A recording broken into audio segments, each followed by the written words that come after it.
Yo tout le monde, je vous retrouve pour une nouvelle vidéo. On va développer une extension pour le célèbre CMS WordPress. Alors comme vous le savez, WordPress dispose d'une très grosse communauté et notamment de développeurs. On dénombre pas moins de 50 000 extensions sur WordPress et donc je vous propose aujourd'hui d'en développer une. Forcément ce sera en PHP. Et donc la première chose qu'il va falloir faire, c'est télécharger WordPress et l'installer sur votre PC. Donc pour ce faire, on utilise un navigateur et on se rend sur wordpress.org. Ensuite, on a un petit bouton Open your WordPress et tout simplement on nous dit de le télécharger et de l'installer. Et voilà, on le télécharge ici. Une fois que vous l'aurez téléchargé, donc c'est une archive zip que vous allez devoir extraire. Moi, je l'ai extrait à ce niveau-là et j'ai un petit dossier WordPress. Ce que je vais faire moi, c'est que du coup, alors il est déjà configuré. Je vais l'ouvrir avec PHP Storm pour commencer à coder. Et je vais vous montrer donc l'installation. Hop, là voilà, on a une instance WordPress qui est fonctionnelle. Alors, s'il veut bien charger, ok voilà. On a du coup un article par défaut, et moi, ce que je vais vous proposer, c'est de développer une application avec la possibilité de dupliquer un article. Donc, dans WordPress, on peut se rendre dans Extension, Extension installée.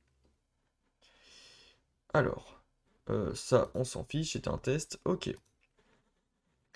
Voilà, donc, on a la structure de WordPress ici. Et on a le dossier WP Content, puis le dossier Plugins. Alors forcément, le dossier Plugins, c'est dans celui-ci que l'on va travailler. Donc on va... Oh là là là, c'est pas ça que je voulais faire. On va du coup créer un nouveau dossier dans ce dossier-là. Donc dans le dossier Plugins, on crée le dossier qui est en fait un identifiant unique, puisque si l'on utilise le même nom de dossier qu'un plugin qui existait déjà, qui est déjà sur le store de WordPress, eh bien il y aura des conflits, donc ça ne va pas fonctionner. Donc, nous, on va l'appeler. Alors, je vais l'appeler tout simplement Pantiminac, ce dossier. Je sais que personne n'a créé une extension avec ce nom-là.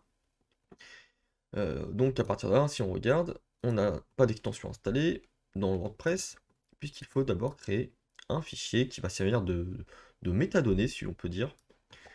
Donc pantiminax.php. Donc je le nomme avec le même nom que le dossier. Au sein de ce fichier, je vais devoir écrire un commentaire. Alors je vais les mettre à la ligne. Et ici, on va avoir des métadonnées possibles que l'on va pouvoir placer du coup comme plugin name. Alors important du coup d'avoir le P majuscule, le N majuscule, et de garder toujours le deux points collé au dernier mot. Donc nous on va l'appeler Pantiminax duplicate post. Si je vais sur WordPress que j'actualise, hop là, on a une extension qui est installée, c'est super, c'est la nôtre. Activer, désactiver, ça marche, c'est super. Bon, il se passe rien par contre quand on l'active. Du coup, on va un peu le personnaliser. Alors, on a l'option plugin URI qui nous permet de définir le site du plugin. Donc ici, aller sur le site de l'extension qui apparaît, vous voyez. On a du coup, comme on a vu, la description aussi. Alors, on peut marquer permet de dupliquer les articles de WordPress. Et donc, si on regarde, on actualise, la description s'affiche juste là. Ensuite, on a une autre information importante, la version 0.1. Voilà. On a aussi l'auteur, donc le nom du créateur de l'extension, comme ceci. Et on a la possibilité aussi d'indiquer le lien, le site de l'auteur, par exemple. Donc, wordpress.com, on actualise, et voilà, on a tout qui est renseigné pour avoir une extension plutôt propre. Alors, si vous avez aussi une licence, vous pouvez indiquer licence de points, si cela dépend, bien entendu, de votre choix. Donc, la première chose que l'on va faire, c'est aller dans wp-config.php et définir la constante wp-debug à true pour avoir des informations de débugage sur notre développement, pour faciliter notre développement. On remarque que l'on a ici le chemin absolu vers le dossier de WordPress. ABS pass. Donc cette constante, on va d'ailleurs copier ceci. If defined ABS pass. Si jamais cette constante n'est pas définie, on va quitter notre script. En fait, ça nous permet de vérifier que l'on est bien au sein de WordPress, dans une application WordPress. Si quelqu'un veut exécuter notre fichier PHP sans utiliser WordPress, cela ne fonctionnera pas. Alors, ce que l'on va faire, c'est initialiser Composer. On va utiliser une approche avec des classes, un peu de programmation orientée objet. Donc il nous faut Composer pour autoload nos classes. Composer. Alors je vais d'abord cd wp content, cd plugins, cd .minax. Donc là je suis bien dans le dossier de mon extension. À partir d'ici je peux exécuter composer init. On va l'appeler .minax slash duplicate post, notre packet name. Description non. Author en .minax par exemple. Ok, bon c'est pas très grave. Minimum stability on s'en fiche. Package type WordPress-plugin. Licence on n'en a pas. Les dépendancies, on va marquer no et no. src slash. Donc ça va être l'endroit où on va placer toutes nos classes pour qu'elles soient chargées. On confirme la génération. Donc là, ok, ça a été généré. src, vendor, composer.json. On nous dit bien d'inclure le composer autoloader avec require vendor slash autoload.php. Donc ce que l'on va faire, c'est que l'on va directement mettre cette ligne. Require plugin dir pass file point vendor slash autoload.php. Donc cette ligne là, avec cette fonction, hop, plugin dir pass nous permet de récupérer le chemin complet de notre extension. La variable ici, la constante file, c'est le chemin complet du fichier courant, donc .minax.php. Donc à partir de là, on a le chargement de nos classes.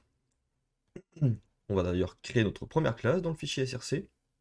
Clic droit, new, php class. On va l'appeler .minax plugin. Namespace. On voit namespace qu'il faut utiliser juste ici. .minax slash duplicate post. Slash duplicate post. Ok. Donc voilà, on a la classe parente. Ce que l'on va faire, c'est que l'on va faire on va créer un constructeur. Public fonction construct. Voilà. Et on va déjà créer une variable plugin dans notre fichier .minax.php. Plugin égale new .minax plugin. On va plutôt utiliser un use.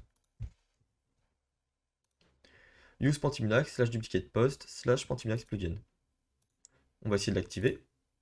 Notre extension est bien activée. Parfait.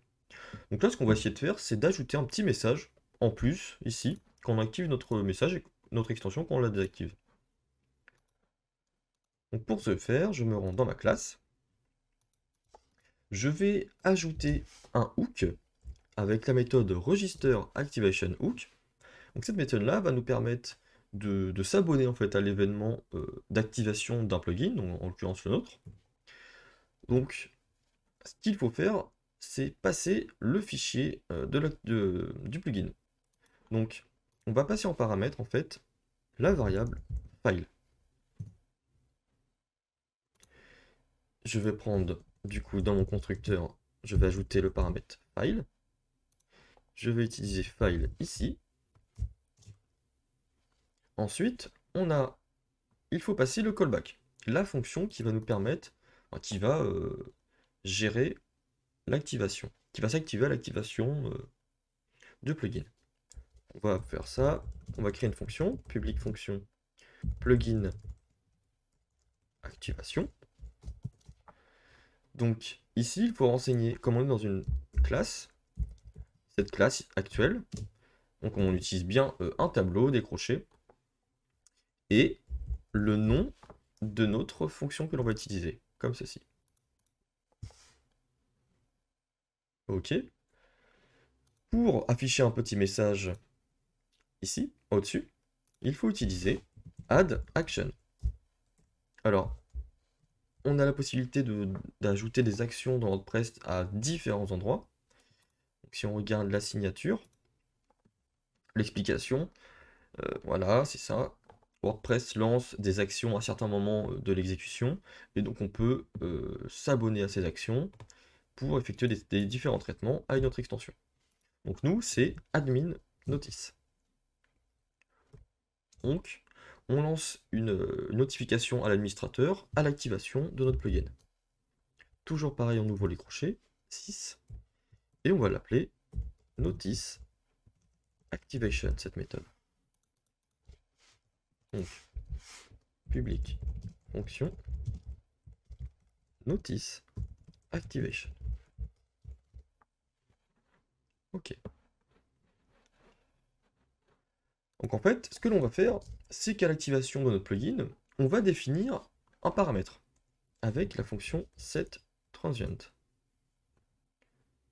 OK. Donc là, on peut mettre dans la base de données de WordPress un paramètre. Donc avec le nom, donc la clé de notre valeur. On va l'appeler duplicate. Alors Pantiminax, donc le nom de l'auteur, avec le nom de l'extension, duplicate post. Et qu'est-ce qui s'est passé? On activated. On va dire que hop, on a activé notre extension, donc on définit ceci. Et on va pouvoir récupérer. Alors, si je vais dans PHPMyAdmin, on a une table qui s'appelle WP Options. Voilà. Hop. Ici, du coup, je vais activer mon plugin.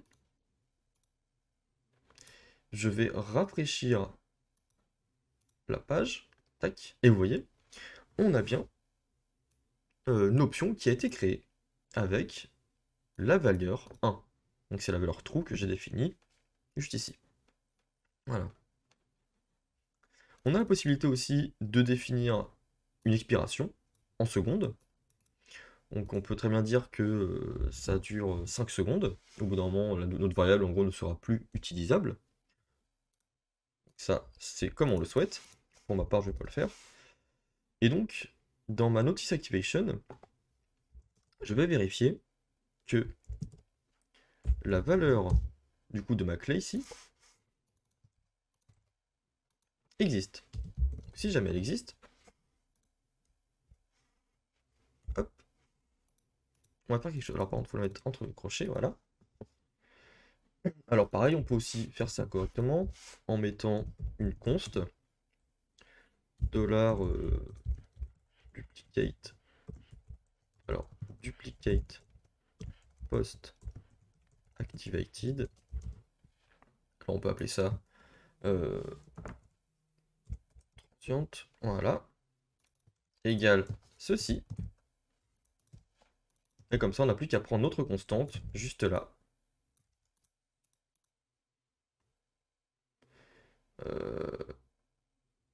Self 2 points. Self 2 points, voilà. On est dans un contexte de classe. Voilà comment on récupère notre constante, enfin notre fameuse constante. Si jamais on récupère ça, du coup, on va afficher un message. Donc notre message, on va faire ça correctement. On va créer un dossier ici au sein de notre dossier du plugin. On va appeler views. Et on va créer un fichier PHP. Notice. Activation. Notice.php. On va l'appeler notice. Avec un s.php. Et donc si on regarde bien en fait, quand on active, si je fais inspecter l'élément, hop, voilà ce qu'on a. Alors on peut copier l'élément, clic droit, copy element. Et voilà ce qu'on en a. Alors, voilà. Alors le bouton, on va pas en avoir besoin, en fait il va être généré automatiquement.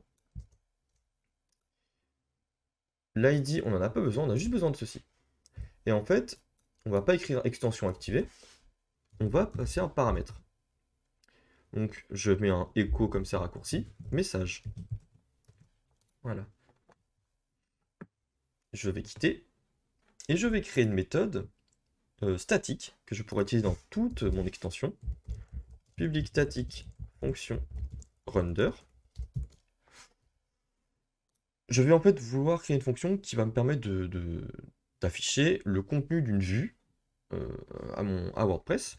Donc je vais prendre en paramètre le nom de la vue, ainsi qu'un tableau de paramètres, d'arguments, args.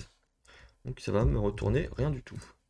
Pareil, donc void, voilà. C'est pour indiquer que notre fonction ne retourne rien, elle ne renvoie rien. Donc la première chose que l'on fait en fait, c'est que l'on extrait les arguments dans des variables respectives. C'est-à-dire que si j'ai un tableau avec message égale test, en fait ça va me créer une variable qui s'appelle message, $message. Et je vais pouvoir l'utiliser dans ma vue. Le fichier que l'on veut récupérer, c'est du coup, alors, d'ailleurs oui, on a oublié de faire ça, fichier Pentiminax, on va créer une constante, define,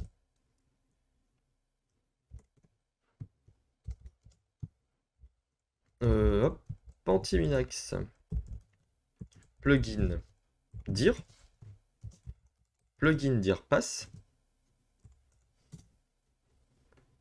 file. Finalement, on va fonctionner comme ça.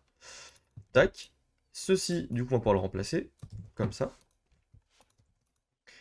Et du coup, au sein de notre fichier pentiminaxplugin.php, file égale pentiminax plugin dir .view / $name.php. Ensuite, on va démarrer un buffer. Donc, ici, tout ce qui va se passer juste après, donc, c'est-à-dire l'inclusion de notre fichier. On peut fonctionner entre parenthèses. Voilà, j'aime bien quand c'est comme ça. Donc là, on inclut notre fichier. Ce n'est pas envoyé au navigateur. Et ici, grâce à obgetClean, on récupère le contenu du buffer, on le vide, et on l'affiche, on le renvoie à l'utilisateur. Ceci, du coup, on va le faire ici, self.render. Le nom de notre vue, donc, notice. Ensuite, message. Merci d'avoir activé. On va mettre du gras. L'extension Pentiminax duplicate post. Et je vais mettre un point d'exclamation juste après. Hop.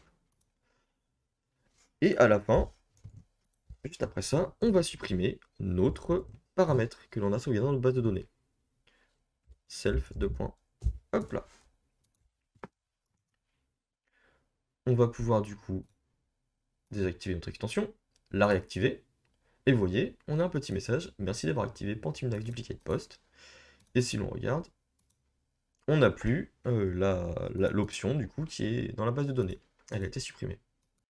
Donc après, si on veut faire la même chose avec la désactivation du plugin, c'est pas compliqué. On a juste à faire un register deactivation hook de la même manière. Et ensuite ajouter une action sur notice deactivation avec une autre fonction. Voilà, c'est juste de la duplication de code. Après, on va pas le faire. On va directement passer aux choses sérieuses avec du coup la création d'un dossier contrôleur. Alors dans le dossier src, on va créer un folder qu'on appelle controller et une classe que l'on va appeler admin controller. Admin controller. Comme namespace, on utilise Pentiminax / duplicate post / controller. Ok, voilà, j'ai ma classe. Donc en fait, cette classe-là va permettre de gérer tout ce qui touche à l'administrateur. Et donc, dans notre fichier Pentiminax plugin, dans notre constructeur, on va tester si l'utilisateur actuel est admin.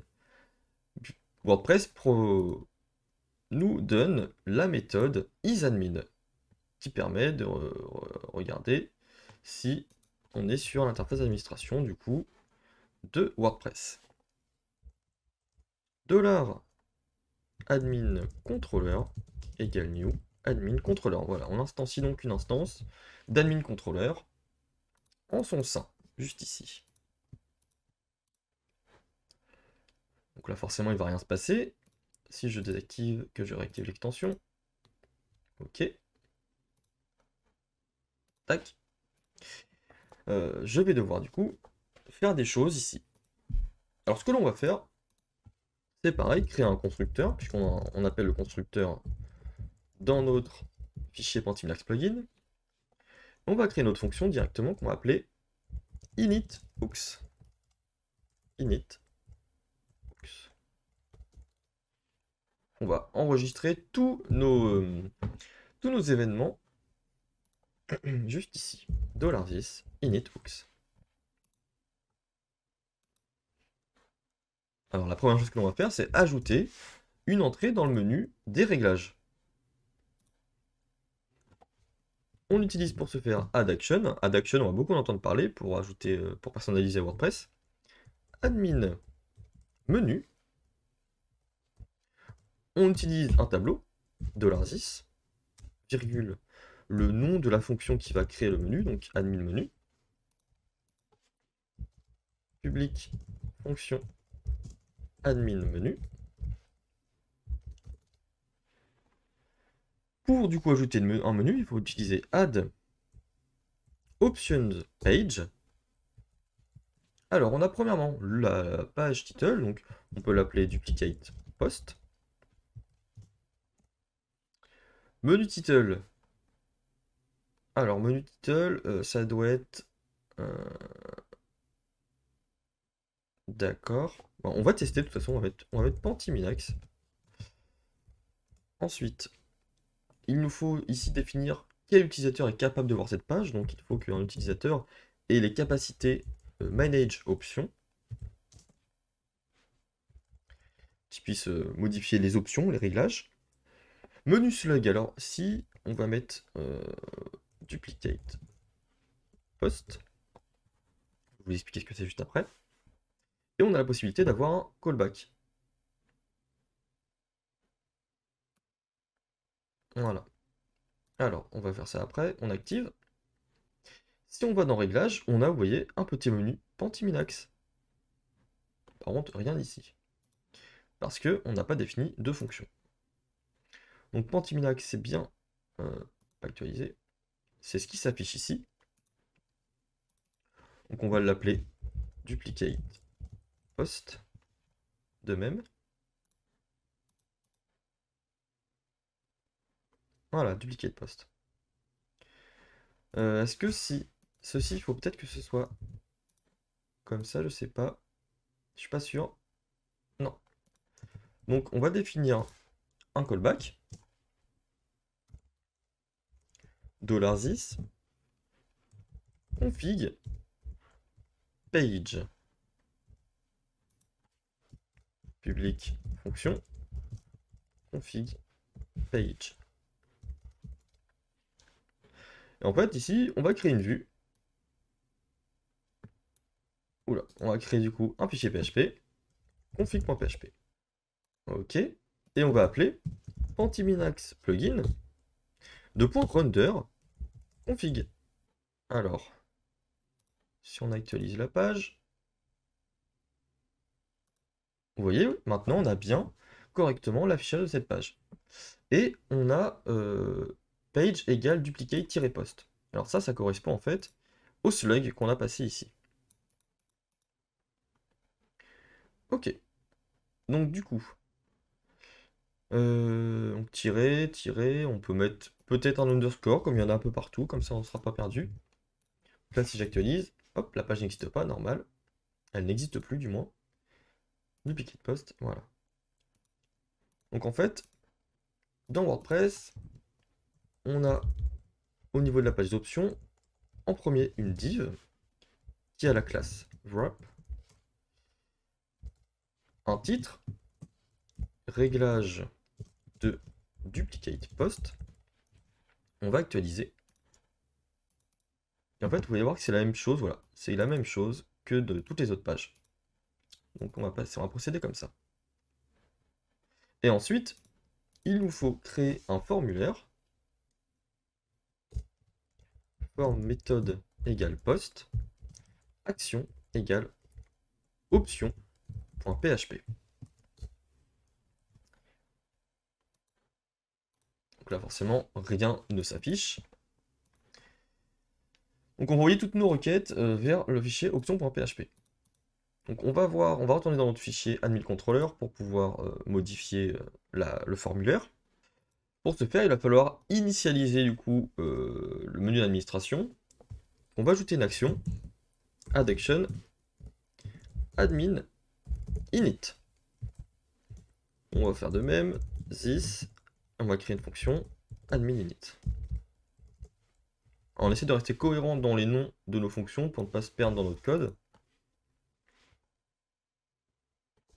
Hop, public, fonction, admin, init. Alors dans cette fonction-là, on va en fait enregistrer, créer nos options. Il faut commencer par enregistrer un groupe d'options, register setting, qu'on va appeler plugin option pour le moment, tout simplement. Général, discussion, média. D'accord. Bah on va plutôt mettre général alors, comme il nous conseille. Option name.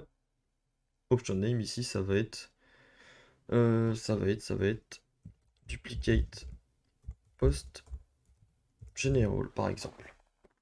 Ensuite, il faut ajouter une section settings, donc une section ID duplicate post main title. Ici, on va pas d'afficher de titre, alors je vais vous montrer après ce que ça rend. Pas de callback. Et sur la page the sign name of the page, ça va être du coup sur quelle page vont s'afficher ces options? Sur la page duplicate post ici qui correspond au slug. Alors si on actualise la page, voilà, on a une erreur. On a une erreur ici. Ah oui, on a mis en point virgule en effet. Ok, donc on ne se passe rien. C'est normal. Puisqu'il faut qu'on aille dans le fichier config.php et dans notre formulaire que l'on mette php settings fields et on prend option group general. Les options générales ici. On actualise. On n'a toujours rien, mais on devrait peut-être voir quelque chose apparaître. Divide wrap. Ici. Voilà, vous voyez, on a des inputs qui sont cachés. Option page, etc. Général. Donc, on va voir ça. On va continuer.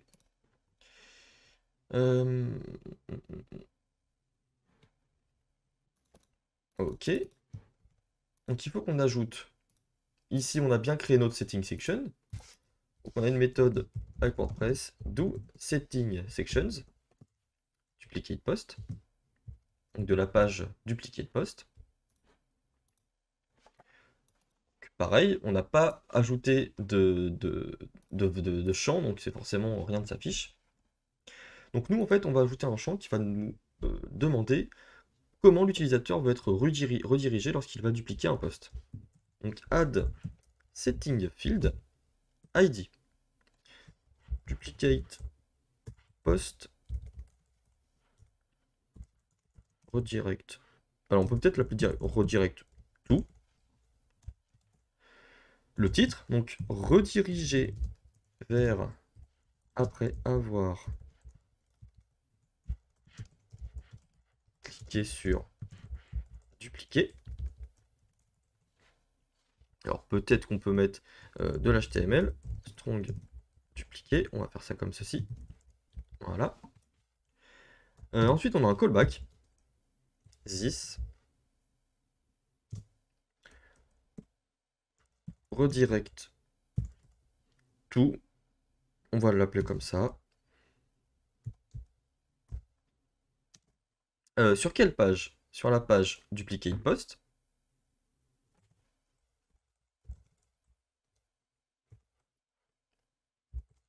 Et quelle section? Eh bien, nous, ça va être la section duplicate post main.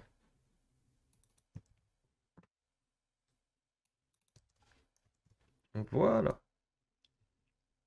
Donc, il nous faut créer la méthode redirect to. Redirect to. Alors on peut l'appeler redirect to render. En fait, on va rendre notre setting. Ce que l'on peut faire aussi en même temps, c'est afficher le bouton submit. PHP submit bouton. Hop. Voilà, qui est le bouton d'affichage par défaut de WordPress. Voilà. On a ceci aussi qui apparaît. C'est nickel. Alors tout apparaît en gras par contre. Donc au final, on n'a pas besoin d'utiliser le strong. On va plutôt utiliser dupliquer comme ceci. Hop, avec des guillemets. Ok. Alors, ce qu'on va faire, c'est qu'on va créer deux constantes. Une pour rediriger vers la liste des articles lorsque l'on a dupliqué un post, donc égale 0. Et une const redirect to sur la page d'édition lorsqu'elle vaut 1.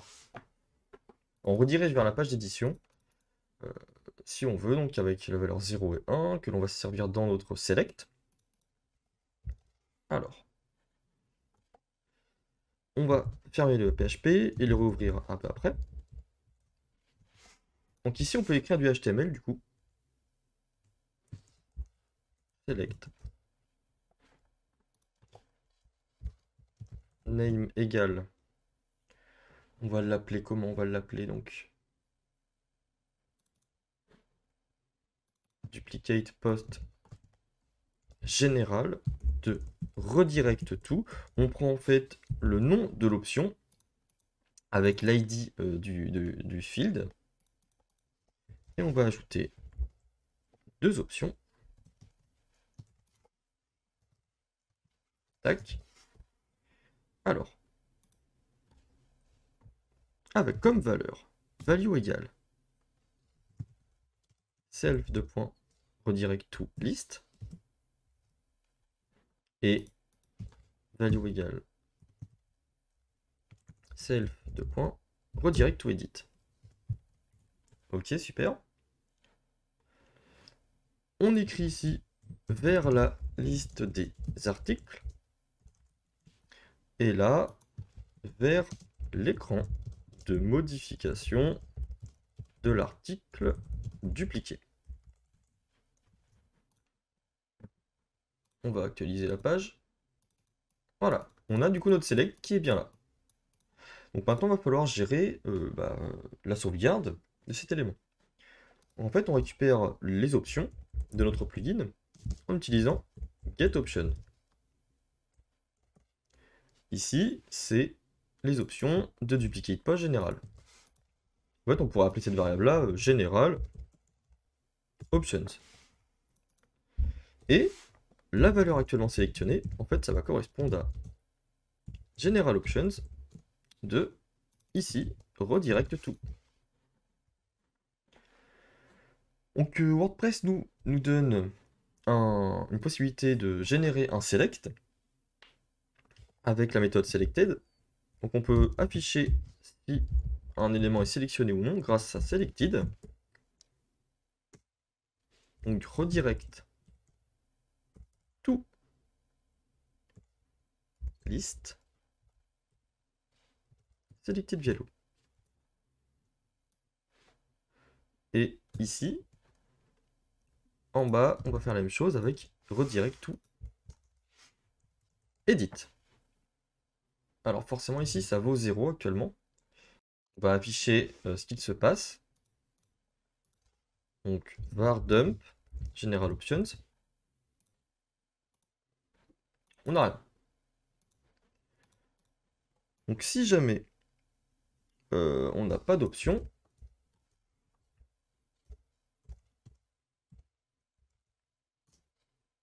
alors à moins qu'on a la possibilité en fait sûrement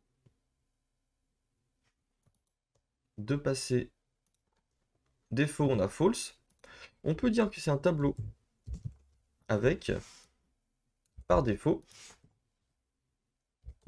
la valeur redirect tout qui est égal à 0. Et comme ça, on n'aura pas de souci. Voilà. Si je clique sur vers l'écran de modification de l'article dupliqué et que j'enregistre, ah, on a d'autres erreurs qui surviennent. Intéressant. Je pense que comme j'ai défini général, j'utilise les trucs par défaut de WordPress, les options. Donc je vais plutôt utiliser duplicate post underscore général. Et ici, duplicate post underscore général. On va actualiser, on va enregistrer. C'est bon, ça fonctionne. Ok. Alors juste, du coup, mon WordPress s'est mis en anglais, on va le traduire en français. Tac. Ok, super. Alors par contre, le réglage n'a pas l'air de se faire correctement. Donc c'est normal, puisqu'il faut ici remplacer les chaînes que j'avais mises là par nos constantes pour vérifier que la valeur selected value est égale à celle-ci, ou alors qu'elle est égale à celle-ci dans la deuxième ligne. Voilà. Donc là, si j'actualise, vers les articles, vers l'écran de modification, et c'est tout bon. Ok, donc au niveau du paramètre, on est bon. Alors ce qu'il va falloir faire, c'est ajouter un petit bouton au niveau des articles. Juste ici, on ajoute un petit bouton dupliquer. Alors, donc on retourne ici dans la fonction init-hooks et on va ajouter une action post row actions crochet $10. On va l'appeler duplicate post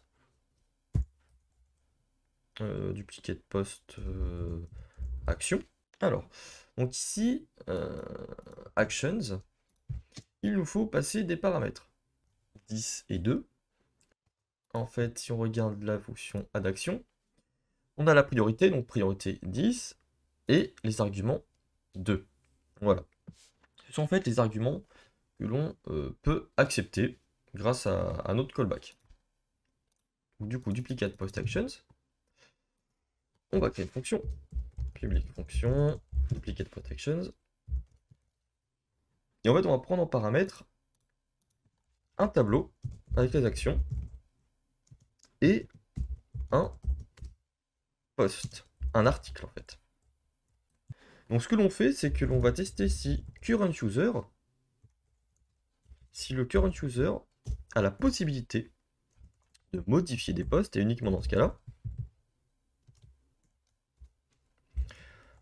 on va ajouter dans le tableau des actions, donc duplicate post, actions de duplicate post, et on va utiliser une balise A.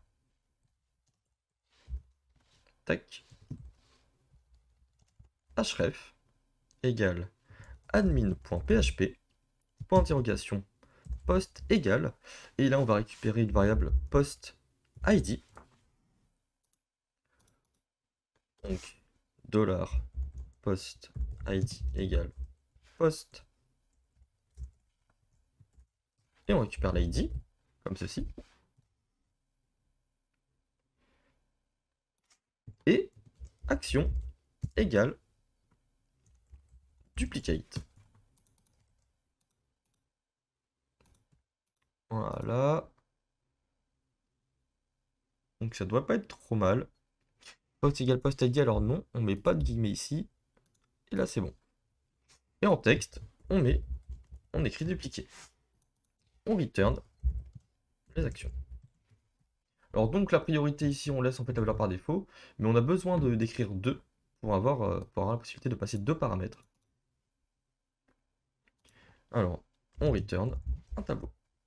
Array. Ici, c'est du void. Alors, on essaie de faire ça correctement. Void. Void. Et on a encore du void lots là-haut. Ok. On va pouvoir actualiser la page. Et on a le petit bouton dupliquer qui apparaît. Bon, avec une action qui devrait apparaître. Comme elle n'existe pas, il la prend pas sûrement en compte. Ah non, c'est parce qu'on n'est pas dans le href, oui, d'accord. Hop, voilà, c'est comme ceci qu'il faut faire. Et action égale duplicate. Voilà. Alors maintenant qu'on a du coup ce lien, on a créé l'action duplicate. Et il nous faut créer eh bien, la fonction qui va se exécuter lorsque l'on appelle l'action duplicate. Il nous faut du coup ajouter une action dans notre init ou qui sera la dernière.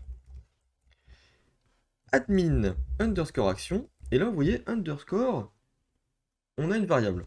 En fait, on peut utiliser du coup l'id que l'on a utilisé, que l'on a écrit, pardon, juste ici, duplicate. Donc on utilise exactement le même nom, sinon ça ne fonctionnera pas. Alors this, duplicate, post. Et donc là on va créer notre fonction, public fonction duplicate post, qui sera vraiment la fonction qui va gérer la duplication d'un article. Et on prend en paramètre, on prend pas de paramètres, mais on va récupérer des options.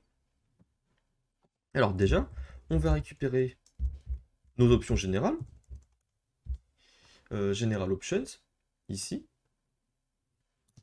qu'on récupère comme ça. Et voilà, on utilise 0 si on n'a pas d'option, définie dès le début. Ensuite, du coup, on récupère redirect to, qui est égal, donc on récupère la valeur entière avec inval, $GenéralOptions de redirect to. Voilà. Alors ensuite, on récupère le post ID. Post ID égale. Alors, on vérifie d'abord si il existe avec is7 $get de post ID, donc on récupère ici, de post d'ailleurs. Si et s'il est défini, on récupère du coup la valeur entière de post. Sinon, on va mettre, sinon on récupère rien, vide. D'ailleurs,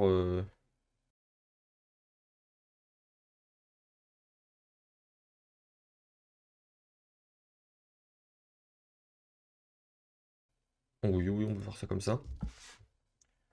Et donc, notre post, ça va être get post de post ID. Var dump $post. On va essayer d'exécuter ça, dupliquer, et vous voyez, on a le contenu du post sur lequel on a cliqué sur dupliquer. Alors, si jamais on passe le numéro 0, nul. Donc, ce que l'on va faire, c'est que si jamais on n'a pas d'article, on va envoyer un message d'erreur. WP-die. Une erreur est survenue. L'article $postID est introuvable. Avec un titre, article introuvable. Et voilà, comme ça on a une belle erreur. On n'a pas d'autres paramètres possibles, non. Ok. Donc on met post 1. Et donc, on va récupérer le user courant, pardon. WP get current user. On va récupérer le user ID, current user ID. Et d'abord, on va quand même vérifier. On va vérifier on va créer une fonction, public fonction verify request avec le post ID. Et du coup, en fait, ce que l'on va récupérer, c'est l'URL d'où vient l'utilisateur, donc le référeur avec wp get référeur. Et donc, on va définir une variable location qui est égale à référeur. Si elle n'est pas nulle, soit référeur, soit get site URL. Ça permet de récupérer l'URL du site actuel de WordPress. Et si jamais en fait l'utilisateur courant n'a pas le droit d'éditer le post actuel, on va le rediriger avec wp safe redirect vers la location qu'on a déclarée ici. En fait, ça pourrait très bien être l'utilisateur qui n'est pas connecté à WordPress qui veut essayer de bypasser le système de connexion de WordPress. On met une vérification supplémentaire à ce niveau-là. Je pense que ça peut suffire. Verify request, post ID. Donc ensuite, on va créer un tableau post data égale. Alors moi j'ai tout ce qu'il faut ici, on va pas. Je vais vous montrer. Hop là. Voilà. Donc on récupère l'ID de l'utilisateur courant, c'est-à-dire ici nous, l'admin, le post content, le post title, excerpt, statut, commande statut, etc. C'est en fait ce que l'on a récupéré du post grâce à la méthode getPost. Alors post statut, on va plutôt, hop, est-ce qu'on a un WP post quelque part ici? Oui. Statut.